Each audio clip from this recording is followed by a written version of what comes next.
დეჟავიუ. მე მგონი თქვენთვის ყველასთვის ნაცნობი ელექტრული მომენტი, როცა რეალობა ჭედავს, ფარვეს განიცდის. და გეუფლება შეგრძნება თითქოს ეს ზუსტი წამი უკვე განგეცადა წარსულში. მეცნიერთა ნაწილი ამ მომენტს უწოდებს ილუზიას. თუმცა რეალურად მიმართლე ბევრად უფრო ღრმა და ბევრად უფრო იდუმალია, რაც ჯერჯერობით ჩემი აზრით მაინც უფრო ამოუცნობი თემაა. დეჟავიუს დროს შენი ტვინი აქტიურებს მეხსიერებას იმ მომენტის მოგონებას, რომელიც რეალურად არ უნდა არსებობდეს, არასდროს მომხდარა.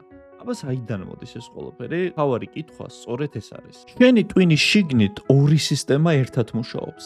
ერთი აფიქსირებს აწმყოს, მეორე კი წარსულს ინახავს. და დეჟავიუ ხდება მაშინ, როდესაც ეს სისტემები ერთდროულად აქტიურდება. მიმდინარე მომენტი შეცდომით არქივდება როგორც წარსული, ანუ მოგონება. რაც ტვინს გონია, რომ ახლა არის სინამდვილეში მოგონება წარსულიდან, მაგრამ ამ ახსნის შემდეგ მეცნიერება კიდევ რაღაცები აღმოაჩინეს და თითქოს ინგრევა ეს თეორია, უკვე რაც მეკითხარით. დეჟავიუს დროს ტვინის მეხსიერების ცენტრები ჰიპერაქტიული ხდება. თითქოს რაღაცას ეძებენ, ისინი წარსულს არიხსენებენ, ისინი მომავალს წინასწარმეტყველებენ. კვლევები აჩვენებს, რომ შენი ტვინი მუდმივად ახდენს მილიონობით შესაძლებლობის სიმულაციას.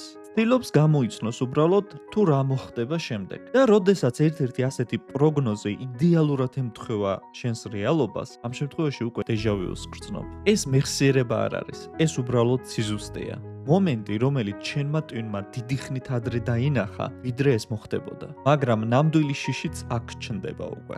ადამიანების საფეთქლის წილის ეპილეფსიით წინასწარ სანამ ეს მოხდება განიცდიან დეჟავიუს, ანუ უშუალოდ შეტევის წინ. თითქოს მათი ტვინი უკვე გრძნობს ბზარს რეალობაში. ზოგიერთ ნეირომეცნიერს ახლაც კი სჯერა, რომ დეჟავიუ შესაძლოა იყოს ტვინის გზა, რომ აღმოაჩინოს ფარვეზები აღქმაში. ანუ მომენტები, როდესაც ცნობიერება ამოვარდება იმ დროის ხაზიდან, რომელსაც შენი გრძნობის ორგანოები განიცდიან. მომენტი, როცა შენი ტვინი უბრალოდ გიჩურჩურებს, მოიცადე, აქ მე უკვე ნამყოფი ვარ. იქნებ დეჟავიუს სულაც არ არის რაიმე მოგონება. იქნებ ეს უბრალოდ გაფრთხილებაა. იმის ნიშანი, რომ ტვინმა გაცილებით მეტი იცის მომავალზე, ვიდრე ჩვენ მზად ვართ, რომ გავიგოთ იმ მომენტში. რადგანაც სავარაუდოა, რომ ტვინს შეუძლია იწინასწარმეტყველოს გარკვეული მომენტები მის დადგომამდე. იქნება საერთოდ არ ვითარდება შენი ცხოვრება პირველად და ის უბრალოდ მეორდება.